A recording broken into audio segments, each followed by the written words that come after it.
leur portée, mais ils ne peuvent pas t'atteindre. Là où c'est les lieux élevés.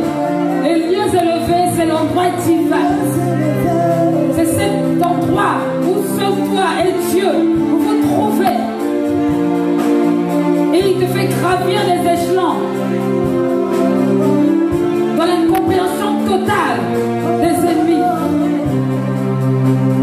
Sans raison, ils t'ont persécuté, ils t'ont poursuivi. Mais ils ne savaient pas que tu as le Dieu qui emmène dans les lieux élevés. Le Dieu au-dessus de tout, qui voit tout et qui sait tout. Celui qui maîtrise les circonstances. Ils ont dit dans le secret, on va le faire chuter. On va le faire tomber. Diminue un peu. On va le faire chuter, on va le faire tomber. Mais ce qu'ils ne savaient pas, c'est que Dieu avait un projet de t'emmener dans les lieux élevés. Alléluia. Les lieux élevés, ce n'est pas à la portée de tout le monde. C'est un endroit secret où il y a juste toi et Dieu. C'est cet endroit où tu vas pleurer dans sa présence. Et il te dit, mon fils ou ma fille, ne pleure pas, je suis avec toi. Je t'accompagne. Appuie-toi sur moi. C'est cet endroit, il demande des escaliers où tu fais les marches. Tu avances petit à petit. C'est tellement lent que l'ennemi n'a pas le temps de voir que tu es en train d'avancer. Et quand tu es déjà en haut, c'est là qu'il se rend compte que oulala, mais tu es déjà arrivé. C'est les lieux élevés. Oh, l'ennemi peut changer de stratégie avec toi. Il peut changer de forme. Il peut changer de disposition. Mais Jésus, Dieu, il sait tout et il voit tout. Dans les lieux élevés. Dans les lieux élevés. Oh Seigneur, merci pour les lieux élevés. Merci pour le secret, cet endroit secret que personne ne peut trouver. C'est entre toi et moi, Seigneur. C'est entre toi et moi, entre toi et ta fille et ton fils. Seigneur, personne ne peut comprendre ça. Oh, alléluia. Seigneur, cette main surnaturelle qui tient la mienne, Seigneur, mon Dieu, mon roi. Cette main qui encourage, qui fortifie et qui fait avancer dans les lieux élevés. Ce sont les lieux élevés, Seigneur. Dans les lieux élevés. Dans les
pourquoi moi? Et je t'ai répondu parce que toi, tu n'as pas besoin d'avoir des explications. En commençant par A et pour finir par Z. Ce qui est vrai, c'est que le chemin de la gloire est traversé de beaucoup d'obstacles. Et tu dois les vivre pour grandir. Tu dois les vivre pour pouvoir témoigner un jour de la puissance et de la grandeur de Dieu. Vérité, vérité. C'est dans tes faiblesses que Dieu va venir se présenter pour manifester sa gloire. C'est dans tes faiblesses que le Seigneur va te montrer que tu ne peux rien sans lui. C'est dans tes faiblesses que Dieu va venir se révéler à toi pour te montrer la direction à suivre. Oh bien-aimé, ce lieu élevé, il peut se trouver dans un coin de ton cœur. Toi, tu ne comprends pas, tu ne vois pas. Mais Dieu sait que quand tu fermes tes yeux, quand tu es concentré dans sa présence, tu peux sentir son soutien. Et tu le vois t'accompagner dans ces lieux élevés. Et le jour, tu te réveilles, tu t'aperçois que tu as réussi, que ça a marché, parce que tu as accepté qu'il te prenne la main et qu'il te conduise dans les lieux élevés. Dans les lieux élevés, là où se trouve sa présence. Dans ces lieux, il n'y a pas de témoin, il y a juste toi et lui. Dans ce lieu, il n'y a pas de mari, il n'y a pas de femme, il n'y a pas d'enfant, il n'y a pas de frère, il n'y a pas de soeur, il n'y a que toi et Dieu. Les lieux élevés. Et c'est ces lieux élevés qui vont reproduire, qui vont donner les effets que tout le monde fera. Et ils reconnaîtront que l'Éternel est en Dieu. Amen. Dans les lieux élevés, merci Jésus. Dans les lieux élevés, sois honoré Seigneur. Alléluia. Merci Jésus. Prends le contrôle de tout ce que je vais dire cet après-midi. Et conduis chacun de nous ici dans les lieux élevés. Que ton nom soit glorifié. Que ton nom soit élevé. Au nom de Jésus-Christ. Amen. Amen. Alléluia. Ah Seigneur. Le Dieu de gloire. Merci les chants. Nous allons prendre la parole de Dieu dans 1 Samuel 18.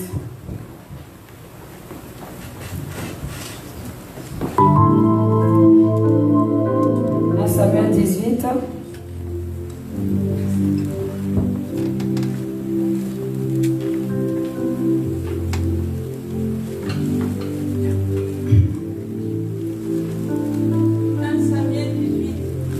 Je vais lire à partir du verset 1 jusqu'au verset 11.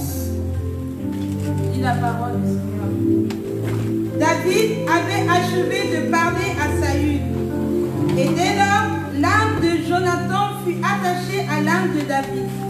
Et Jonathan l'aima comme son âme. Ce même jour, Saül retint David et ne le laissa pas retourner dans la maison de son père. Jonathan fit alliance avec David parce qu'il l'aimait comme son âme. Il ôta le manteau qu'il portait pour le donner à David.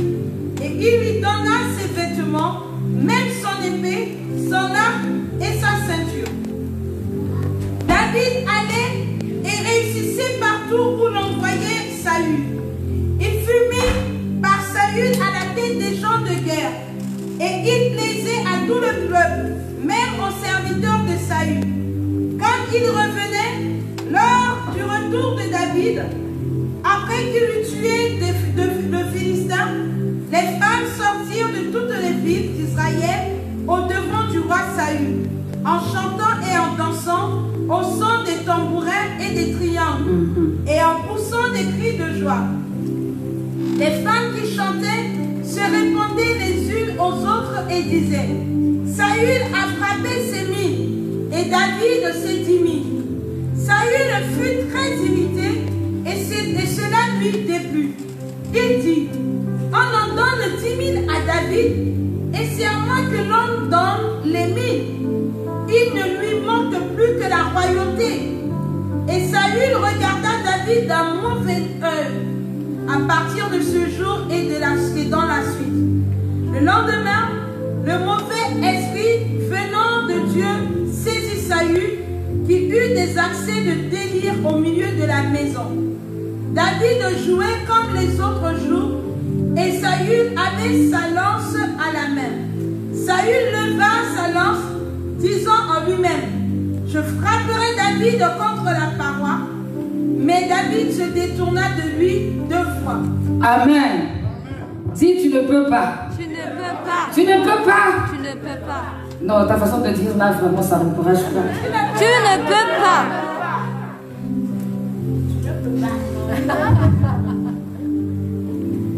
Tu ne peux pas. Tu ne peux pas. Je vais lire dans ma version à partir du verset 8. Saül le prit très mal et se mit dans une grande colère. Elles en ont attribué 10 000 à David, dit-il, et à moi seulement 1000. Il ne lui manque plus que la royauté.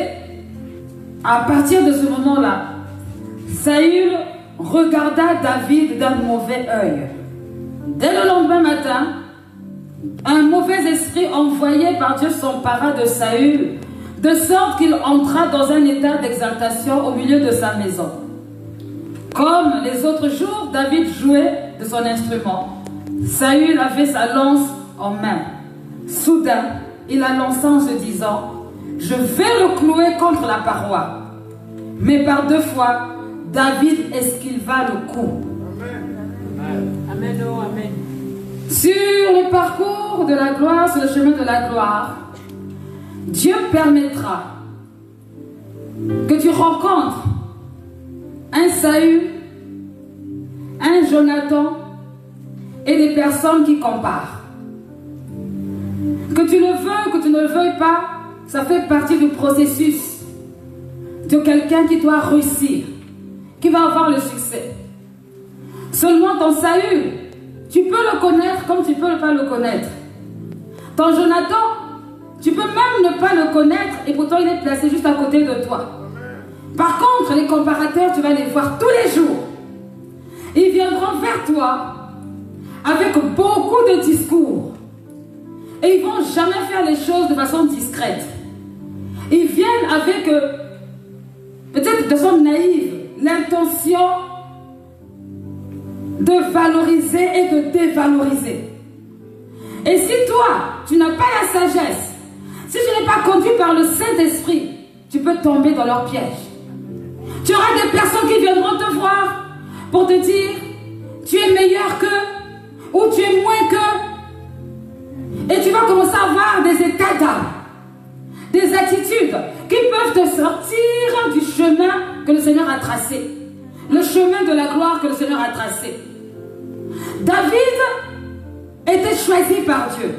Ce matin, nous avons vu que ce David, il n'avait rien demandé à personne. Il était berger, il passait son temps à garder le troupeau de son père. Dans son obéissance, adorateur qu'il était, Dieu l'a choisi parmi ses frères pour devenir un roi. Ce n'était pas en rapport avec sa corpulence ou parce qu'il appartenait à la garde du roi, mais c'est parce que Dieu l'avait choisi. Saül a été choisi à un moment donné parce que les hommes avaient demandé un roi. Mais Saül a été rejeté parce qu'à un moment donné, il est devenu orgueilleux. Il a cru que lui, sans lui, les gens ne pouvaient pas vivre. Et Dieu l'a disqualifié. Dieu l'a disqualifié, mais il avait un plan. Il va envoyer Samuel pour aller trouver David dans la maison de son père, qui n'avait aucune ambition. Aucune ambition, aucun désir de devenir un jour roi. Vous savez, souvent Dieu permet à des personnes qui ne s'attendent pas à grandes choses de vivre des grandes choses. Dieu permet à des personnes qui veulent juste en fait se contenter de peu, de vivre des grandes choses. Pourquoi? Parce qu'en fait, dans le cœur de ce genre de personnes, il n'y a pas de calcul. Il n'y a pas de projet.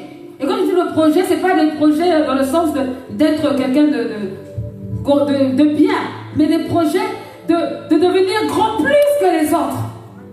Il n'y a pas de comparaison, ni de compétition. Tout se passe comme si c'était normal. Lorsqu'ils voient les autres qui sont plus qu'eux, ils bénissent. Gloire à Dieu. Quand ils voient quelqu'un qui est mal, ils encouragent. Mais ils ne vont pas se mettre dans un système de compétition inutile parce que ce n'est pas dans leur cœur. Et c'est dans ce genre d'attitude que le Seigneur vient se révéler à ces personnes. Parce que le Seigneur sait qu'au moins eux, ils ne vont pas rentrer dans une bagarre éternelle. La jalousie ne va pas naître dans le cœur de ces personnes. L'ambition malicieuse ne va pas naître dans le cœur de ces personnes. Et là, Dieu peut agir selon son plan, selon sa volonté. Parce que là où il y a trop d'ambition, là où il y a a trop de projets, là où il y a trop, à un moment donné, c'est l'humain qui parle, c'est pas Dieu. On met Dieu dessus, mais Dieu n'est pas dedans. Et David n'était pas dans cette dispensation, dans cette dimension. David, lui, il voulait juste faire ce qu'il avait à faire. Remarquez que chaque fois qu'on l'a déplacé pour aller faire quelque chose, il n'a jamais été au-delà de ce qu'on lui demandait de faire. Quand il fallait perdre le troupeau, il a fait ce qu'il avait à faire. Quand il a rencontré Samuel, il est resté soumis. Lorsqu'il est rentré dans le palais, bien aimé, quand David était dans le palais, il était déjà au courant qu'il avait été un peu roi. Il aurait pu comploter un petit coup d'état. Il aurait pu le faire. Parler à ceux qui étaient là, vous ne trouvez pas que le roi ça est devenu un peu fou? Mais laisse-moi te donner un secret. Tu sais, moi, chez mes parents, Dieu m'a parlé. Si tu n'es pas au courant, va demander à Abner. Demande à Abner, va te dire. J'ai été loin. Mais David ne fait rien de tout ça. David est concentré. Dis à quelqu'un, concentre-toi. Concentre-toi. Arrête d'être distrait. Concentre-toi sur ce que tu es en train de faire, pas sur ce que tu feras. Concentre-toi sur ce que tu es en train de faire maintenant, pas sur ce que tu vas faire après. Très souvent on est distrait parce qu'on est concentré sur ce qu'on va faire plus tard. Mais là maintenant tu fais quoi? Est-ce que tu es rentable selon Dieu? Concentré sur dans 3 ans, dans 4 ans, dans 5 ans. Qui te dit que tu vas vivre dans 3 ans, 4 ans, 5 ans? Qui te dit que là où tu es en train de voir dans 4 ou 5 ans réellement, tu seras toujours dans le même projet? Est-ce que Dieu est avec toi? On ne se concentre pas. Saül avait déjà la royauté sur lui. David avait déjà la royauté sur lui. Mais David, ce n'était même pas son problème. C'est-à-dire que le plan de Dieu est en train de se mettre en place. David est comme un pion dans les mains de Dieu. Il vit les situations. Et il arrive dans la maison de Saül, le roi, qui a été comparé par ces personnes qui chantaient. Elles attribuent 10 000 à David. Ces personnes qui suscitent le mal au cœur, qui ne peuvent pas se taire. Il faut toujours qu'ils disent quelque chose. On les rencontre partout. Ce qui provoque les destinées. Tu n'avais pas le programme de faire, mais comme on a dit, toi si tu vas faire. Et ça crée des problèmes. Ça crée des prématurés. Ça crée des situations improbables. Tu n'avais pas l'idée, mais parce que tu as vu quelqu'un, toi aussi tu as l'idée. C'est pas de Dieu. C'est pas de Dieu, c'est dangereux. Si David a été protégé tout le long de son parcours, c'est parce qu'il demeurait dans la présence de Dieu. C'est parce qu'il demeurait dans la volonté de Dieu. C'est parce qu'en fait, même dans sa naïveté, il ne faisait rien en dehors de ce que Dieu permettait qu'il fasse. Sauf quand il est parti avec la femme de Beersheba. Mais ce qui concernait la royauté, il n'a rien fait en dehors. Comparé à son fils, qui s'est marié à toutes les femmes étrangères pouvaient avoir pour pouvoir avoir le contrôle dans la politique. Lui, il n'a pas fait ça. David est resté intègre dans toutes ses voies. Ce qu'il devait faire sur le roi, c'est ce qu'il faisait. Quelle grâce d'avoir les yeux fixés sur ce que tu dois faire maintenant et pas après. Quelle grâce. Alors tu vas rencontrer sur ton parcours ceux qui comparent, ceux qui suscitent des querelles, ceux qui suscitent des comparaisons, ceux qui viendront pour t'exciter un peu. Sois calme. Reste tranquille. Ne bouge même pas un peu. Reste tranquille, parce que si tu bouges, tu vas sortir du programme de Dieu. En te comprimant, dis merci, gloire à Dieu, j'avance. Tu vois, chaque fois que tu vas te mettre à réfléchir, tu réfléchis sur ce qu'on t'a dit pour voir plus loin. Tu vas commencer à pécher à ce moment-là. Parce que ce n'est pas ça le plan de Dieu. David était déjà roi spirituellement parlant. Mais dans le naturel, il n'était pas roi. Dans le naturel, il devait se battre pour devenir roi. Nous devons nous battre pour devenir ce que Dieu veut. Et ça se passe dans le secret. Ce n'est pas en public. Ça se passe dans le secret. Je te dis la vérité. Ce n'est pas en alertant le monde entier. David était déjà roi. Mais vous savez, ce qui n'est pas encore confirmé dans le spirituel, dans le naturel, est confirmé dans le spirituel.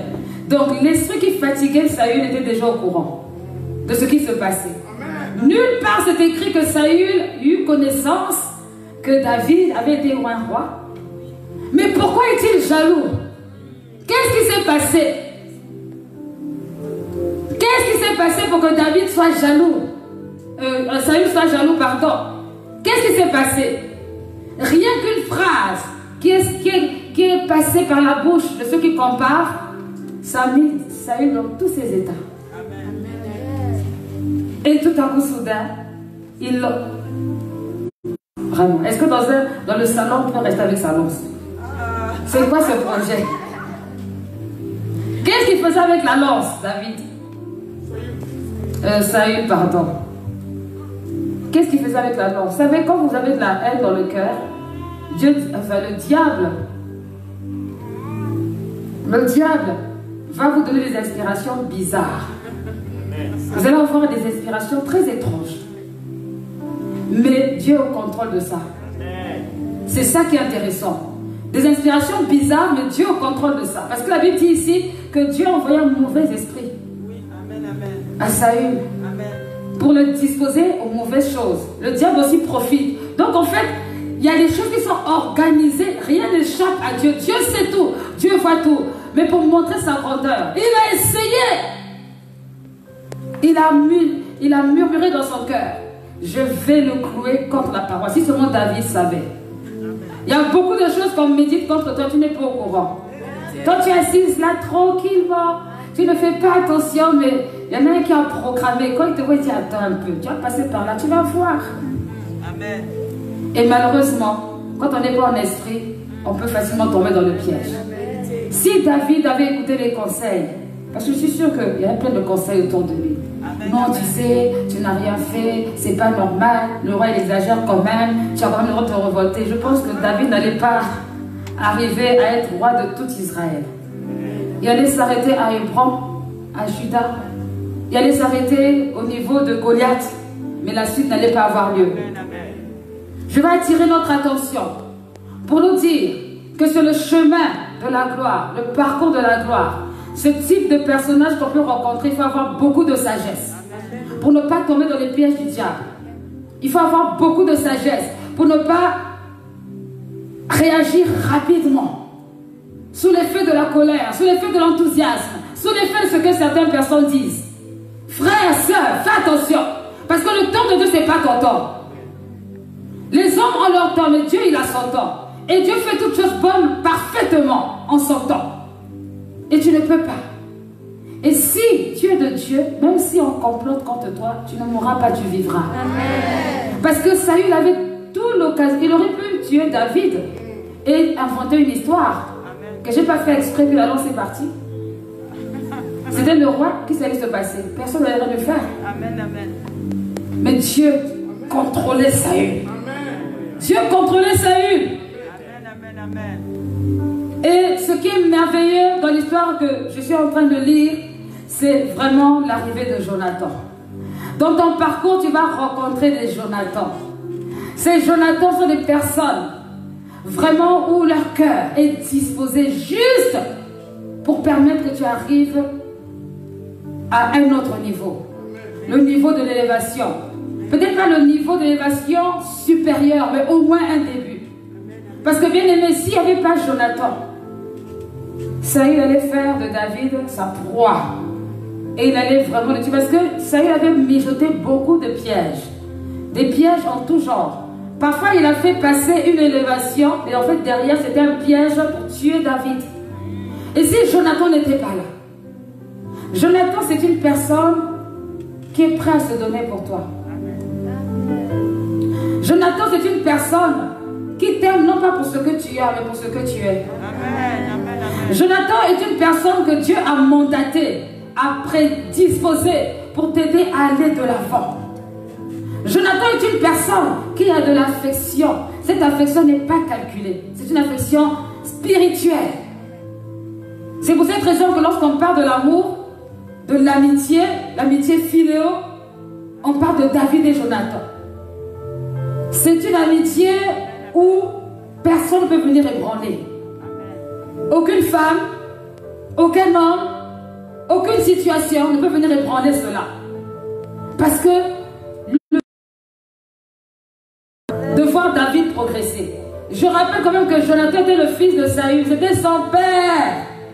D'ailleurs, il est mort avec son père.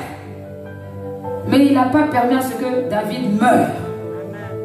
Lorsque tu parcours le chemin pour aller vers la gloire, tu vas rencontrer ces personnes. Tu vas les rencontrer, il faut les reconnaître et savoir comment agir avec eux. Et ne pas permettre à l'ennemi de te créer, de mettre la confusion dans tes pensées. Il y a des attitudes à avoir lorsque tu vas sur le chemin de la gloire, dans le parcours de la gloire. Je rappelle que la gloire, c'est ce qui te fait briller, ce qui te révèle au monde entier, ce qui te révèle dans ton environnement. C'est la majesté de Dieu, c'est la gloire. C'est-à-dire, forcément, ta présence fait parler. Mais avant d'arriver là-bas, tu vas d'abord marcher. Et si tu es impatient, tu ne pourras jamais y arriver. Parce qu'il y a des étapes par rapport à ça. Pour être efficace dans ce domaine, dans ce cheminement, il faut savoir qu'il y a donc plusieurs choses qui vont se passer. Tu es pleinement dans la promesse de Dieu. Il faut d'abord comprendre que Dieu prépare le terrain. Dieu est en train de préparer le terrain pour toi. Ou Dieu a déjà préparé le terrain pour toi. C'est un terrain là où il y a des épines, des ronces, mais il y a aussi des roses. Il y a aussi des belles choses, il y a des oasis. C'est pas souffrance, souffrance, souffrance. Des fois tu respires, mais c'est un chemin quand même que Dieu a placé, il a préparé. Et donc quand tu te retrouves devant les épines, ça te pique, mais tu résistes. Ça te fait mal, mais tu avances. Tu ne te décourages pas parce que sur le chemin il y a trop d'épines. Ah non Seigneur, moi je suis fatigué, il y a trop d'épines là, c'est bon. Tu vois pas la rose, tu vois quand même il y a une rose, mais tu dis oui. Mais les roses, comparées au nombre d'épines, sont peu nombreuses. Donc moi Seigneur, je suis fatigué. Dieu a préparé le terrain pour que tu y arrives. Dieu a préparé le terrain pour que tu arrives là-bas. Parce que c'est, en fait, c'est un parcours, c'est un chemin. Vous savez, souvent lorsqu'on fait des jeux avec les enfants, on dessine des parcours. Et dans ces parcours, on ne fait pas de ligne droite. Sinon, c'est pas rigolo. Il faut qu'il y ait des obstacles. Il faut contourner ici. Il faut contourner là-bas. Il faut aller par-ci, par-là. Parce que c'est au travers de ça qu'on va voir que tu es endurant, que tu es fort. Et à la fin, on peut dire, voilà le vainqueur. Voilà la personne qui a gagné.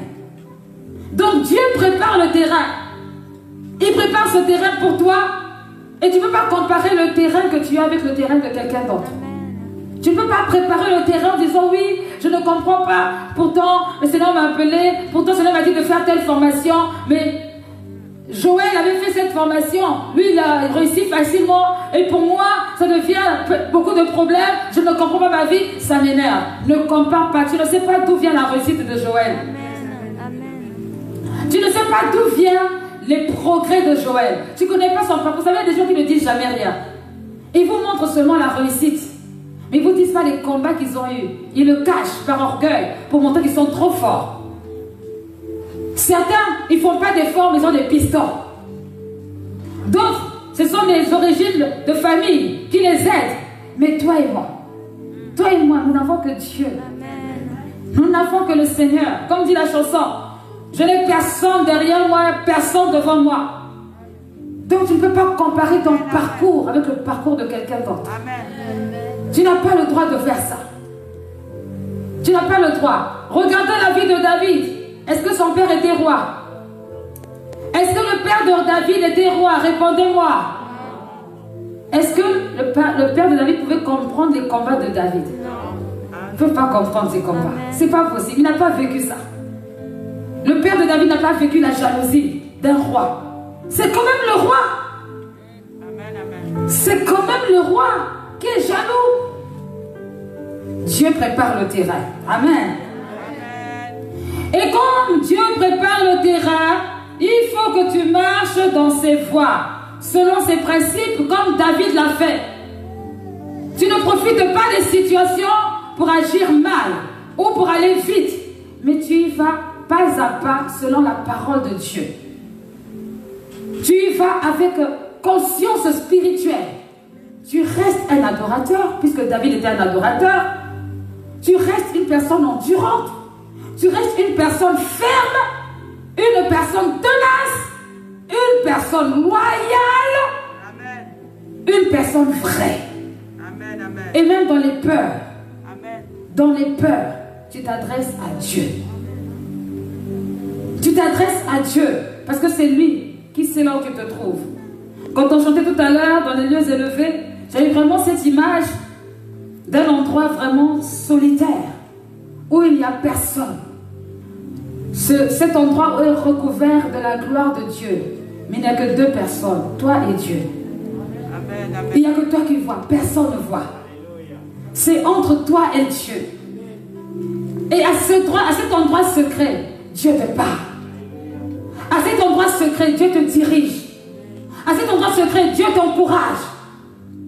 Dans ce lieu secret, ce lieu élevé, Dieu sait ce qu'il fait. Amen. Tu ne peux pas sortir de ça, de ces principes. Il prépare ton terrain, il te fait marcher dans ses voies. Et dans le parcours que tu empruntes, tu dois accepter son gouvernement. Amen. Amen. Je crois que tu n'as pas compris. Amen. Il y a des personnes qui me font souvent rire. Ils veulent voir la gloire de Dieu avec les méthodes du monde. C'est pas compatible. Amen. Soit Dieu commence et il termine. Amen. Mais Dieu ne peut pas ne pas commencer et puis vient terminer des bêtises que tu as faites. Amen. Amen. C'est pas possible. Où Dieu a commencé et tu es avec lui et tu vas jusqu'au bout avec lui. Quand on parle du gouvernement de Dieu, on parle de la direction de Dieu. Amen. La manière de Dieu de voir. C'est-à-dire la théocratie. Ta manière de voir ne doit pas être la manière de voir des hommes. Tu dois être spirituel. Tu dois voir dans le spirituel. Tu dois anticiper. Tu dois voir loin. Là où les hommes auraient réagi de telle manière, toi tu réagis d'une manière que Dieu t'a indiqué selon sa parole. Et si tu ne le fais pas, et que tu veux te précipiter tout seul, tu peux avoir du succès, mais ce ne sera pas selon Dieu. Beaucoup de personnes, parfois, dans ce que le Seigneur les emmène à faire, ils veulent utiliser toutes les méthodes. Ils ont la solution A et la solution B. Je suis avec Saül. Saül n'a pas l'intention de me laisser la royauté. Comme je sais que c'est Dieu qui m'a appelé, je vais faire un petit programme de poison. Je veux l'empoisonner. De toute façon, j'ai le droit de le faire puisqu'il me hait. C'est dent contre dent, œil contre œil. Il va mourir et puis ce sera légitime que je devienne roi. C'est-à-dire, je veux précipiter quelque chose pour atteindre un objectif. Et certains te diront, oh, mais tu sais, tous les moyens, tout chemin mène à Rome. Ou encore, il y a notre... tous les moyens sont bons, quelque chose comme ça. Pourquoi? Parce qu'on veut arriver juste à l'objectif. Non. Quand Dieu commence quelque chose, c'est lui qui doit déterminer. Quand c'est que ça va se terminer jusqu'au bout. Qu'il vente à gauche, qu'il vente à droite, qu'il fasse beau, qu'il fasse mauvais, que les gens te soutiennent ou pas, tu restes ferme. Ferme dans tes voies. Tu acceptes le gouvernement de Dieu.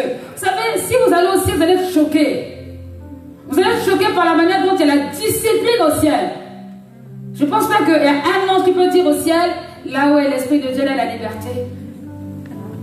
Il n'y a pas d'ange qui peut dire ça là-bas. Le diable a essayé, il a été précipité.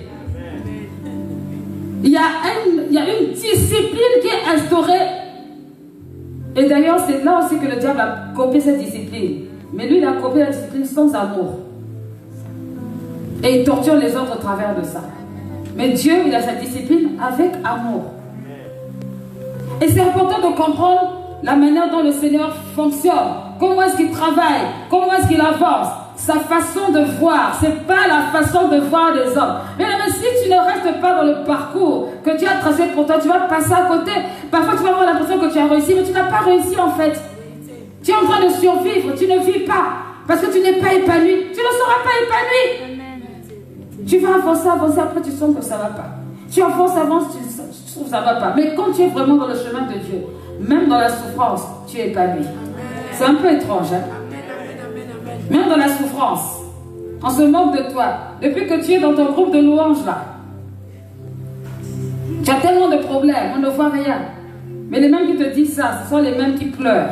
Dès qu'ils ont un petit problème, c'est comme c'est la fin du monde. Mais toi qui es dans le groupe de louanges, dans la paix, la joie, la bonne humeur, tu n'es pas overbooké par les problèmes. Et tu es calme. Saül n'a pas réalisé que lorsqu'il était roi, il y avait quelque chose à laquelle Dieu tenait. C'était l'obéissance. C'était l'obéissance. Et la différence entre David et Saül, c'est la dimension de l'obéissance. Amen, amen, amen, amen. Saül aussi était un grand roi. Mais pourquoi est-ce que ça aurait été sa revanche? C'est arrêté en chemin. Mais c'est à cause de la désobéissance. C'est à cause de ça. Et Dieu est allé chercher un enfant, un petit, pour le remplacer. Parce que Saül pensait que sans lui, les gens n'allaient pas vivre. Sans lui, il n'y aurait plus de roi. Alors qu'il a été choisi. Alors que le projet de départ, ce n'était pas lui qui devait être roi. Forcément, mais Dieu a permis qu'il le soit. Et Dieu vient l'enlever pour mettre un petit. C'est comme ça que Dieu fait souvent. Quand on se croit trop important, Dieu t'enlève. Il met quelqu'un de plus jeune que toi. De moins expérimenté que toi. Pour montrer que c'est lui qui commande. C'est lui qui dirige. C'est lui qui oriente. Alors, il faut cultiver l'humilité. C'est le chemin de la gloire. Il faut cultiver l'humilité. Seigneur, à toi la gloire. Seigneur, fais comme tu as prévu. Seigneur, si tu veux que Saül me tue, il n'a qu'à me tuer. Mais moi, je ne vais pas réagir. Oh, des fois, il faut dire des choses comme ça. Plutôt que de dire, Seigneur, je veux me venger, je veux me venger. Non, des fois, dis, écoute, Seigneur, alors c'est toi qui m'as mis là. Si tu veux qu'on me tue. Mais moi, je ne veux pas sortir de ta présence. Je ne veux pas sortir de ton programme. Je ne veux pas tomber dans ce piège.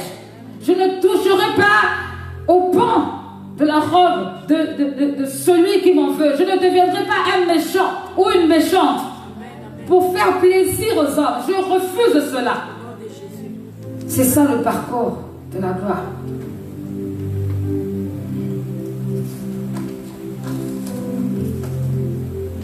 Bien-aimés, dans ce parcours, lorsqu'on voit la dimension dans laquelle David a vécu, on voit qu'il y a eu un faux pas qui s'est passé. Et vous connaissez tous ce faux pas. Et ça a ouvert une grande porte. Et il y a eu des conséquences. Attention, c'est le chemin de la gloire. Quand on croit qu'on est le chouchou de Dieu, il y a des reprimandes qui viennent très sévèrement. Et ce ne sont pas des jeûnes et des prières qui vont changer cela.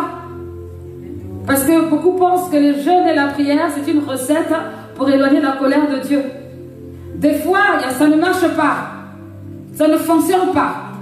Lorsque David a réussi à devenir ce roi que Dieu attendait de lui, il a décidé de se reposer. Le divertissement. J'ai reçu assez d'onction. J'ai reçu assez de paroles. J'ai fait tant de choses. C'est la fin d'un séminaire. Allez, maintenant je me repose. Voilà la distraction. C'est pendant cette distraction qu'il a remarqué Bersheba. C'est pendant ce moment où il s'était dit qu'il a quand même un peu le droit de lui aussi. Comme diraient certains, je suis quand même un homme. Ah oui. En tout cas, Dieu est au courant que tu es un homme. Il est aussi au courant que tu es une femme. Non, parce qu'en vrai, on va apprendre quelque chose à Dieu, quoi. Dieu est au courant. Hein? Sois sûr et certaine que Dieu est au courant. Donc, il n'a pas oublié que tu étais un homme ou une femme. Il te demande d'être discipliné. Ne sois pas distrait. Dans le chemin de la gloire, il y a souvent la distraction. Ça a disqualifié certains qui devaient être présidents. Ah oui, ça rigole pas. Quand le diable veut te tuer, il sait par quel chemin il va emprunter. Le chemin où tu es faible, que tu crois que tu es trop fort. C'est là où il va venir pour te crucifier. Heureusement que le Seigneur vraiment a fait grâce à David. Jésus n'était pas encore mort, mais il y avait déjà la grâce de Dieu. Alléluia. Il y avait quand même déjà la grâce de Dieu. Sur ton chemin, c'est le chemin de la gloire, vis la sanctification. Amen. La sanctification, c'est la mise à part. Tu ne peux pas te considérer comme tout le monde, parce que tu n'es pas tout le monde. David n'était pas tout le monde. David n'était pas tout le monde. Est-ce que vous trouvez qu'une personne qui se bat avec l'ours, c'est une personne normale? C'est pas une personne quand même normale. Et puis il n'a pas appelé son père, il n'a pas appelé ses frères, aucun soldat, et puis il s'est battu avec eux, et puis c'est normal. Il a fallu qu'il fasse un son pour qu'on comprenne que, ah oui, donc c'était battu avec l'autre. Oh, sinon on n'a même pas entendu l'épisode. Il n'était pas tout le monde, mais tu n'es pas tout le monde. Tu es toi. Arrête de te comparer avec les jeunes d'aujourd'hui, les vieux d'aujourd'hui aussi. Parce que même les vieux, parfois je vois certains comportements de vieux, je dis mon Dieu, tu es à quel âge? Il est vieux en âge, mais dans la tête il a 5 ans. Et c'est choquant. Je vois beaucoup ça. Des comportements qui ne sont pas en harmonie avec l'âge. Tout le contraire. Tu n'es pas n'importe qui, mets-toi à part. Tu n'es pas n'importe qui. Tu es comme David. Tu dois accepter la mise à part. Pendant que Dieu a tracé son chemin, son parcours, sache que petit à petit tu y vas. Et quelque chose est en train de se passer. Il y a des épines, tu contournes. Il faut esquiver. J'aime la parole. Qui dit ici? Mais par 2 fois, David esquiva le coup.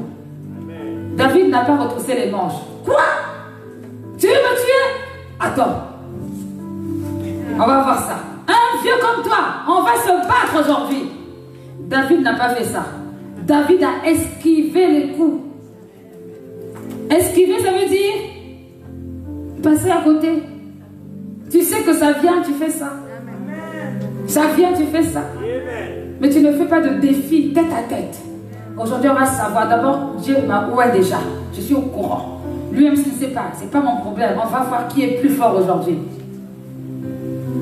Tu n'es pas n'importe qui. Tu dois ne pas avoir le même comportement que n'importe qui.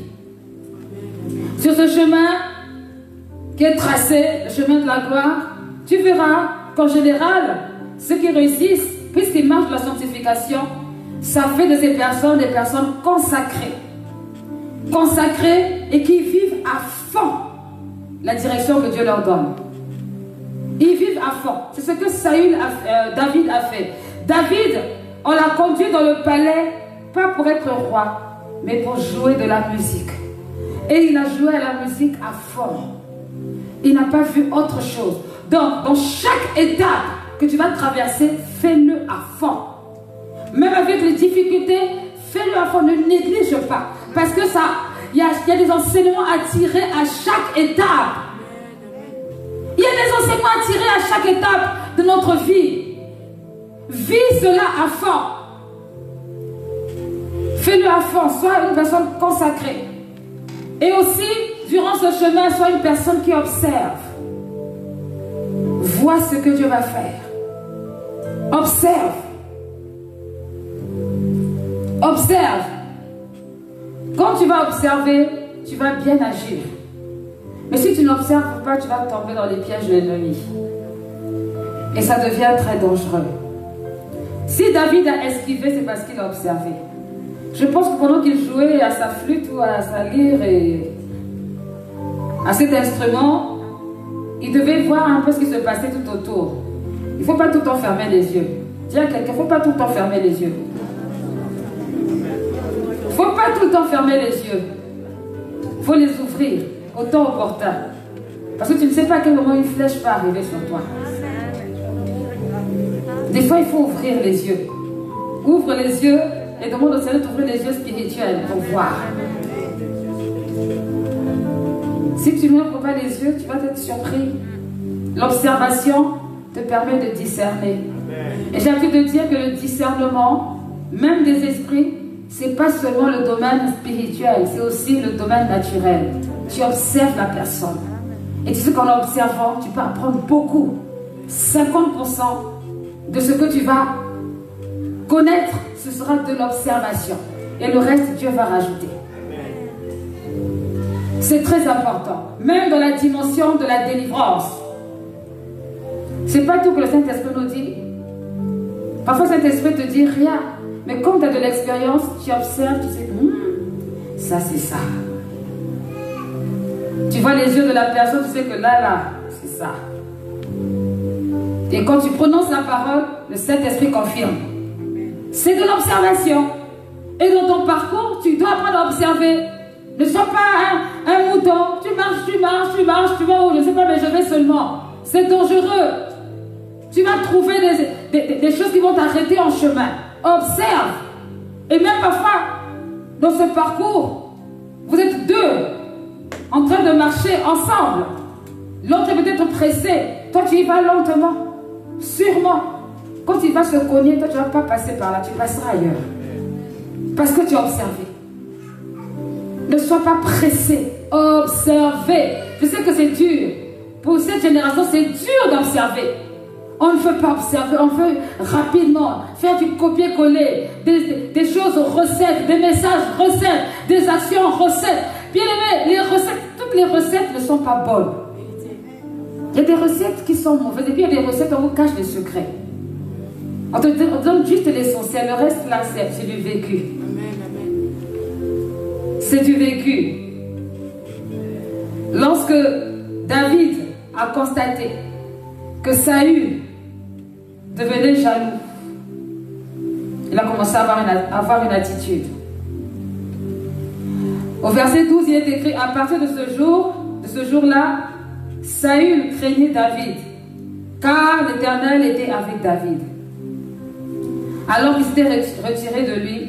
C'est pourquoi Saül l'écarta d'auprès de lui et le nomma commandant d'1 millier d'hommes. Regardez la promotion. Promotion empoisonnée. Commandant d'1 millier d'hommes. Ainsi David entreprenait des expéditions militaires à la tête de ses hommes. Il réussissait dans tout ce qu'il entreprenait, car l'Éternel était avec lui. Oh Seigneur, waouh! Quand Dieu est avec toi, il est avec toi. Quand tu amènes au désert, quand tu amènes là où il y a l'abondance, la pluie, tout ce que tu veux, quel que soit l'endroit, tu vas toujours réussir. Amen. Parce que Dieu est avec toi. Amen. Et tu pourras dire à la personne, c'est pas de ma faute, c'est Dieu qui est avec moi. Amen. Ne sois pas jaloux, c'est pas de ma faute, c'est Dieu. C'est Dieu qui fait ça. Ça va augmenter encore la colère, ça c'est sûr. Donc les combats vont se multiplier. Donc il faut te préparer à vivre encore ces combats. Il faut te préparer. Il réussissait dans tout ce qu'il entreprenait, car l'Éternel était avec lui. Lorsque Saül constata ses grands succès, sa peur ne fit qu'augmenter. Par contre, tout Israël et tout Juda aimaient David, car il marchait à la tête de leurs soldats dans les expéditions militaires. Sur le chemin de la gloire, les gens qui sont loin vont t'aimer. Ceux qui ne vivent pas avec toi, ils vont t'aimer. Ceux qui sont à côté de toi, ils vont te détester. Regarde ce qu'elle a encore dit. Regarde comment elle s'est positionnée. Pourquoi? Parce qu'ils vont passer leur temps à regarder tous tes défauts. Tout ce qui est possible de pouvoir mettre en lumière pour te dénigrer. Ils vont faire ça. Bon, bien sûr, ce sont les outils du diable. Donc forcément, ils vont se mettre à fond. Ils vont tout faire pour te dénigrer, que tu n'aies pas de valeur. Tu connais la sœur? Ah, la sœur était... Oh oui, oh, j'en connais. Hein. Et ils vont commencer à raconter ton historique. Ils ne vont pas raconter ce que tu fais là maintenant. Ils vont raconter ce que tu as fait avant. Non, tu sais, moi j'ai connu David. Oh, mais c'est un petit berger de rien du tout. Moi j'ai vu comment on a commencé. Il paraît que... Là c'est même il paraît. Pourtant c'est vrai. Il paraît que, soi-disant, un certain Samuel, prophète, était allé loindre là-bas. Mais en tout cas, je n'étais pas là, j'ai entendu. En tout cas, ce qui est vrai, c'est que quand je vois sa forme là, oh, en tout cas, bon, on verra. Hein. Moi, je le fais qu'observer. Donc, ils vont te dénigrer. Ils vont jamais dire, ah non, mais c'est vrai, le petit David, on le connaît, il était chez son père. Aujourd'hui, il travaille dans la maison du roi. C'est pas n'importe qui travaille dans la maison du roi. C'est une valeur sûre. Il peut quand même dire, mais non, c'est une personne qui travaille, qui est à côté du roi. Donc, non, ils vont minimiser ça. Oh, je sais bien parce que le roi lui a trouvé. Un petit comme ça, il travaille chez le roi. Ils vont te minimiser, mais c'est normal. C'est normal, c'est le parcours. C'est le chemin emprunté. Pour que tu apprennes aussi l'humilité. Parce que si on t'applaudit tout de suite, tu vas avoir les épaules carrées. Et c'est tellement carré que tu ne pourras plus t'habiller. Sur le chemin de ta gloire, sache que tu vas devoir faire des sacrifices. Et tout ce genre de sacrifices, même les sacrifices de ta vie, là où tu sais que tu pouvais agir d'une manière, Dieu te dit non, tu ne peux pas, c'est un sacrifice. Amen. Là où tu sais qu'on emprunte tel chemin, c'est un raccourci, c'est bon, tu te dis non, tu dis oh là là. Dieu te dit attends, tu dois faire des sacrifices. Sacrifice de ton temps, sacrifice de ton argent, sacrifice des relations, sacrifice de beaucoup de choses. Tu vas devoir faire des sacrifices. C'est le chemin. Il y a des choses que tu dois abandonner, des relations que tu dois abandonner. C'est le chemin de la gloire. David, il a eu comme ami Jonathan. Mais à un moment donné, il n'y avait plus de Jonathan. Jonathan est mort avec son père. David a dû continuer tout seul. Et des fois, il était tellement déprimé que ce qu'il sortait donnait des psaumes que nous lisons aujourd'hui. Oh Dieu, tu es mon Dieu, je te cherche, j'ai soif de toi. C'est-à-dire que là, le niveau, là, vraiment, il sent que la détresse est grande. Il a besoin de sentir Dieu près de lui. Il a laissé sa famille. Il a laissé le troupeau, sa sécurité, sa zone de confort. Il a laissé tout ce qui était à laisser pour suivre l'itinéraire que Dieu a placé, sans que lui-même ait eu l'ambition de devenir roi. C'est pas lui qui avait décidé de devenir roi. C'est Dieu qui voulait qu'il soit roi. Et Dieu n'a pas dit, comme c'est moi qui ai décidé que tu sois roi, je te fais passer toutes ces étapes difficiles, je te place directement sur le trône et puis on n'en parle plus. Non. Il a fallu qu'il passe par tous ces passages pour enfin arriver à terre. Et vous allez voir que le parcours de David, jusqu'à la fin de sa vie, c'était un homme de guerre. C'est quelqu'un qui a beaucoup combattu. Combattu dans le naturel, combattu dans le spirituel. Il n'a pratiquement jamais été en paix. Ça a été son parcours. C'était des combats sur combats. Quand il a fini le combat avec les ennemis d'Israël, ça a été maintenant de sa propre famille. Il fallait qu'il combatte pour empêcher aux enfants qui voulaient faire des coups d'État de faire le coup d'État. Ceux qui faisaient la publicité, ça a été des combats. C'était le parcours de David. Mais jusqu'à aujourd'hui, il n'y a pas eu de roi semblable à David. C'était un roi distingué. Comme Dieu est censé être une personne distinguée. Mais pas de distinction sans sacrifice. Pas de distinction sans dimension spirituelle. C'est pas possible. Si tu rencontres Jonathan, bénis le Seigneur. Tu as un Saül, bénis le Seigneur. Tu vois les comparateurs, bénis le Seigneur. Tout ce que tu vois sur ton chemin, tu bénis ton Dieu. Tu avances. Et tu attends que le temps de Dieu arrive pour que tu puisses te mettre, te positionner là où Dieu a prévu pour toi. Et comme c'est de Dieu, tu auras forcément du succès. Le Seigneur, notre Dieu, t'emmènera au succès. Et à la fin, cette gloire, elle va briller, elle va rayonner. Et tu pourras dire, ah, je comprends mieux pourquoi j'ai eu tous ces combats. Et j'ai bien fait de persévérer, d'aller jusqu'au bout. Amen, amen. Amen. Gloire à Dieu. On va se lever.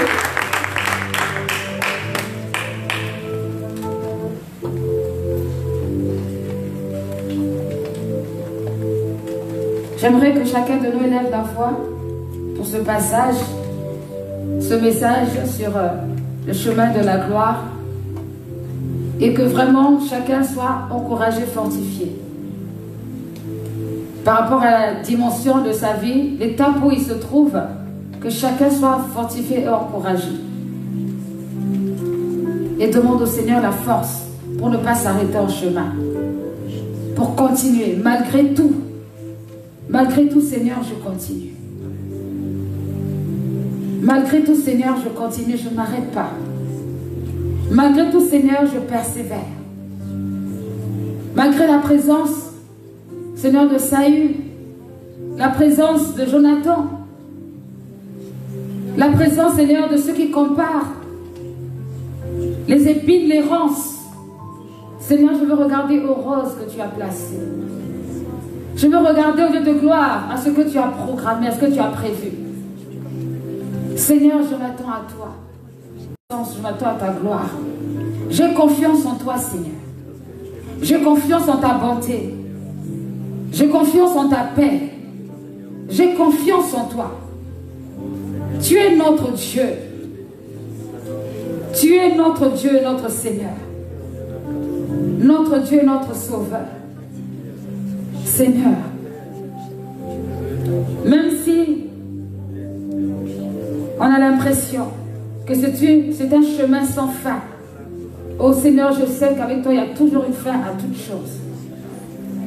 Il y a toujours une fin, car Seigneur, seul toi n'a pas de fin. Tu es le Seigneur. Tu es le Sauveur. Tu es l'amoureux de notre âme. Plusieurs ici, Seigneur, tu les emmènes dans cette direction. Parfois, ils ne comprennent pas forcément ce qui leur arrive. Parfois, ils ne comprennent pas forcément pourquoi ces situations difficiles, compliquées. Mais ça fait partie du parcours.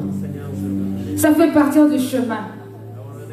Oh mon Dieu, mon roi, que cette parole qui a été annoncée puisse demeurer, puisse porter des fruits dans la vie de ce que tu as fait de façon exceptionnelle. Ce que tu as créé, positionné de façon exceptionnelle. Éternel Dieu, accomplis ta parole. Tu es le Dieu qui nous emmène dans les lieux élevés. Nous te faisons pleinement confiance. Nous nous attendons à toi, Seigneur. Tu es celui qui change de toi les circonstances. Je sais, Seigneur, que tu as placé un Jonathan quelque part. Là où il y a un Saül, il y a un Jonathan. Seigneur, là où il y a un piège, il y a aussi une solution. Seigneur, là où il y a une opposition, il y a aussi une ouverture. Seigneur, tout est possible à celui qui croit en toi. Sur le chemin de la gloire. Sois élevé, Seigneur, et sois glorifié. Au nom de Jésus-Christ. Amen.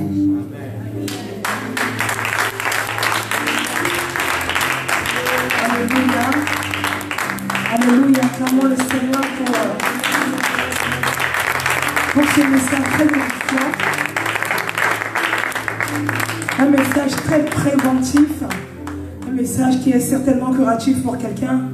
Et un message d'encouragement pour certains. Alléluia. Que Dieu bénisse sa parole et que chacun puisse se positionner et prendre sa part en ce jour. Alléluia. Je vais inviter les personnes qui font les offrandes de s'en occuper. La personne qui fait les annonces peut s'approcher.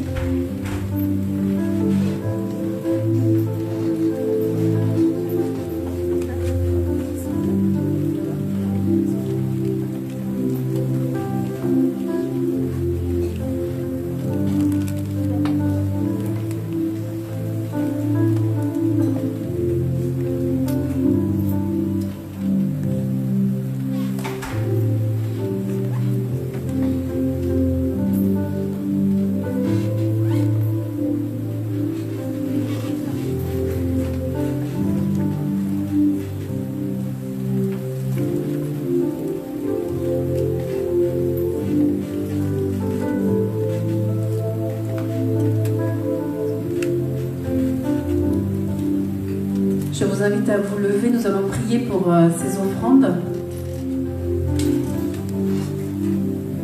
Vous pouvez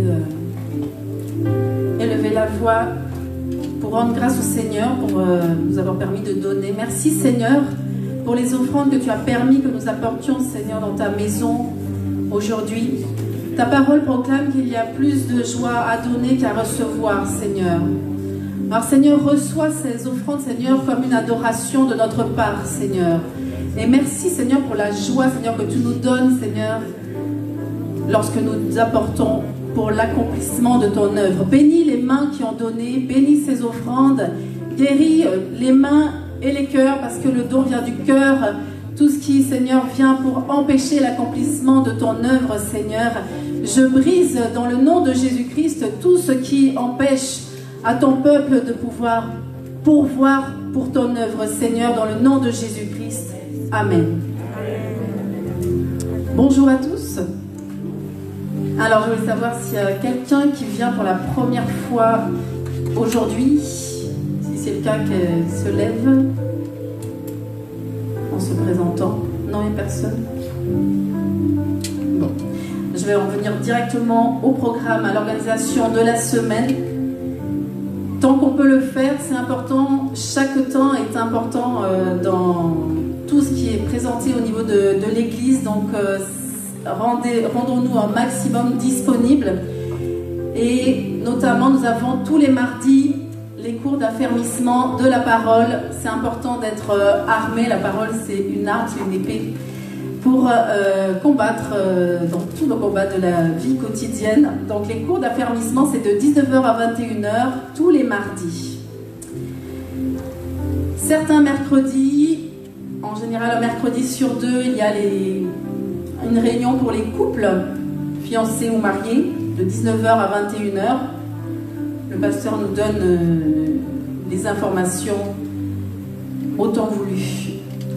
Pour les jeudis, vous êtes tous invités, nous sommes tous conviés à aller à l'évangélisation. C'est un temps très fort, tout le monde peut venir.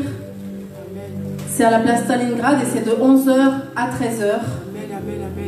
Donc vraiment venez, beaucoup sont en vacances, donc profitez-en. Il y a vraiment, même si on n'est pas là tous pour parler devant tout le monde, il y a toujours quelque chose à faire pour quelqu'un. Le vendredi, c'est le jour de jeûne et de prière de l'Assemblée. Donc le jeûne, c'est de 6h jusqu'à 18h. Et nous avons de 19h à 21h la prière d'intercession, donc pour les différents sujets de prière que nous avons. Temps fort également à ne pas manquer, vraiment. Donc le samedi, il y a les cours de baptême de 18h à 19h30 pour ceux qui sont intéressés pour s'engager dans la vie avec Christ. Donc c'est pour ceux qui sont intéressés pour le baptême par immersion. Vous pouvez pour cela vous rapprocher du pasteur Kiminou. Le dimanche, nous avons donc deux cultes. Le premier à 10h jusqu'à 12h15 et le deuxième de 14h jusqu'à 16h15. Pendant ce temps-là, nos enfants sont accueillis par les moniteurs et les monitrices à l'école du dimanche. Voilà pour les annonces de la semaine. Pour cette semaine, une annonce toute particulière, nous avons EPAF. C'est quelque chose, ce sont des activités destinées à nos enfants et nos adolescents très importants. Nous avons passé un temps de confinement, nous avons passé une année scolaire très particulière et je pense qu'ils ont aussi une communion fraternelle avant de se réengager dans une nouvelle année scolaire. Je pense que vraiment ça peut leur faire vraiment du bien de vivre ce temps fort pour eux. C'est ce mardi, ce mercredi et ce jeudi, donc le 18, 19 et 20. Donc ce mardi, c'est de 11h à 13h30. Amen. Mercredi 19, c'est de 16h à 18h. Et jeudi, de 17h30 à 19h30. Donc il y aura des activités créatives, vraiment, enfin, c'est particulièrement favorable pour l'épanouissement de nos enfants. En général, ils sont très contents et nous, parents aussi, on est contents de voir tout ce qu'ils sont capables de faire. Temps fort spirituel pour, alors là, que pour les adultes, bien sûr, les enfants ne peuvent pas être acceptés. Vous comprendrez pour l'organisation et la concentration des personnes. Donc, il y a un temps de jeûne et de prière qui va durer 24 heures ici à l'église. C'est la semaine d'après, donc du mardi 25 août à 10h au mercredi 26 août à 10h. Vraiment, tout le monde est convié. Vous pouvez venir avec des personnes. C'est juste des enfants qui ne sont pas acceptés. Vous pouvez vous rapprocher de Maman Maryse pour l'occasion. Et enfin, nous avons une sortie organisée pour nous, pour tout le monde, pour l'église, pour tous ceux qui le souhaitent. Donc le samedi 29 août, donc la destination n'est pas encore vraiment bouclée, mais voilà, vous pouvez déjà vous rapprocher Maman Maryse pour dire si vous êtes intéressés. Donc voilà, ça va être un moment agréable aussi. C'est important d'entretenir la communion fraternelle aussi en dehors de notre église. Voilà. Je rappelle également qu'il y a des CD de notre pasteur Kimenou qui sont accessibles ici, que vous pouvez demander, de son album Tu m'as tout donné, inspiré vraiment par le Seigneur. Donc voilà, soutenons l'œuvre du Seigneur. Amen. Bonne semaine à tous, merci d'avoir écouté et bonne semaine en Jésus-Christ.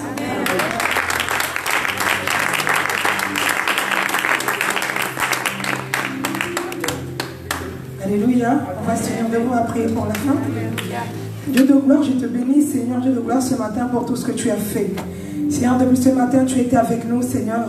Tu nous as bénis par ta présence. Tu as touché nos vies, Seigneur, Dieu de gloire. Tu as renouvelé nos pensées, nous voulons te dire merci. Seigneur, merci pour ta parole qui a été donnée, Seigneur, Dieu de gloire. Alors que la Bible déclare que tu fais toutes choses pour un but. Même le méchant pour les mauvais jours. Notre vie sur la terre, Dieu de gloire, c'est pour un but. C'est pour une mission précise.